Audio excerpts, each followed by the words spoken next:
luck comes and goes like a thief in the night. Here 1 minute, gone the next. Some women want children but can't have them.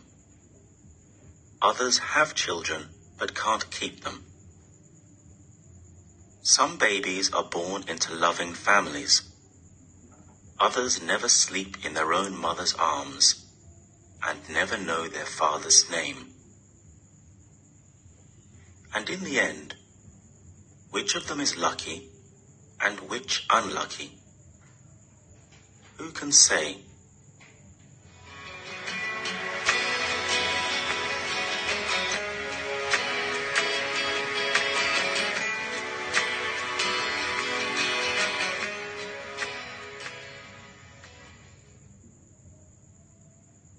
The wind whispers through the walls of the little wooden house, blowing the flame of the smoky lamp from side to side. An old man sits, resting his arms on his legs, looking down at the wooden floor. How long will it be, he thinks. The end must come soon. It must. Across the room from him sits a woman. She is a stranger and does not belong in this house. Everything about her is different. She looks different. She sounds different. She smells different. She has sat here in this poor little house for 7 hours, but still the wind carries her expensive perfume, a smell from another world. She and the old man are different in every way, but she, too, sits on an old wooden chair, looking down at the wooden floor. How long will it be, she thinks.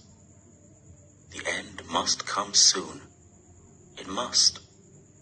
Sometimes they hear a cry from the other room. Each time, the old man feels that cry all through his body. A father feeling a child's pain.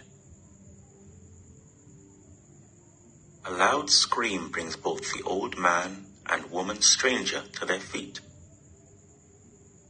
They wait. Minutes later, an old woman comes through the door, holding a baby in a blanket.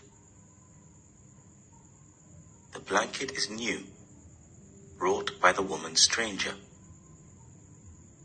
She now takes the baby from the old woman, but she does not move the blanket to look at the baby's face. She is not interested in that. She leaves the house without even a goodbye to the old man. It is months before a baby is taken away in the night from a mother who is a child too young to be a mother. It is months before a father decides that he must lock his daughter in the back room. He must do this because he loves his daughter, and she will never find a good husband if people know her dark secret. It is months before a child with long feet like his father and a curved eyebrow like his mother is taken away in the night. A child who will never see the long feet of his father or the curved eyebrow of his mother. It is morning, on that day months before, and a young woman, hundreds of miles away, wakes up to find a little blood between her legs. Now her husband's family will decide that she can never have children. And her husband's mother will say, once again, that she is no good. She will say that a woman who cannot have children is no use to the family. Tears run down the young woman's face, and she wants to die. because she does not want to give this news to her husband, who was hoping.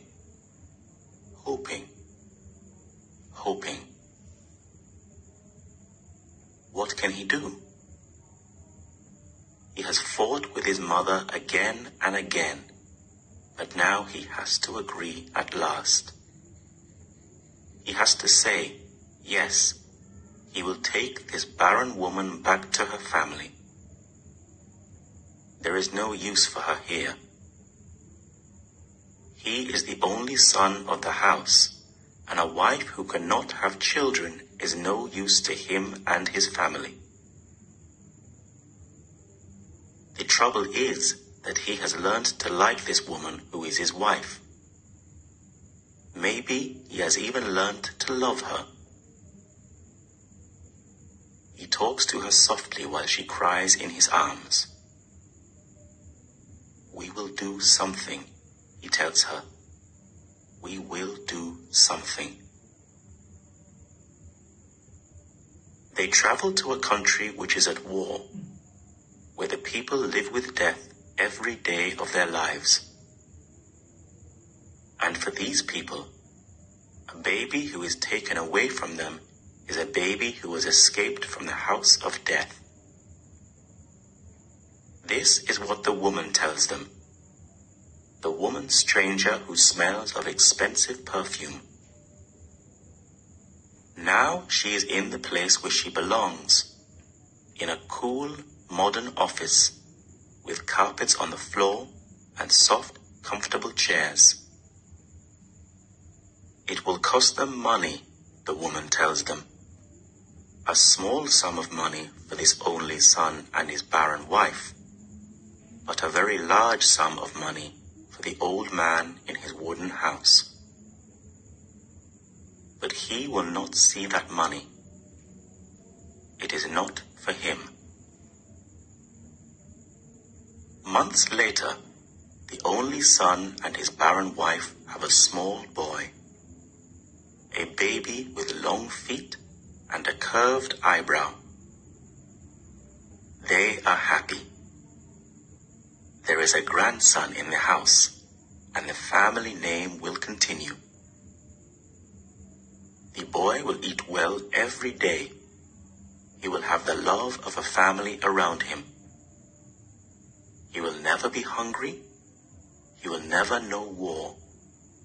He will never have to live in fear and in pain, without friends, without hope, without love. Years are gone, and a young married woman with a curved eyebrow cooks rice in a pot over an open flame. She looks at her small daughter, who shakes her fat little feet at the sky. And like a dream that never ends, the woman sees the long feet of a child who will never know where they came from. The tears run slowly down her cheek, falling, lost in the steaming pot of rice.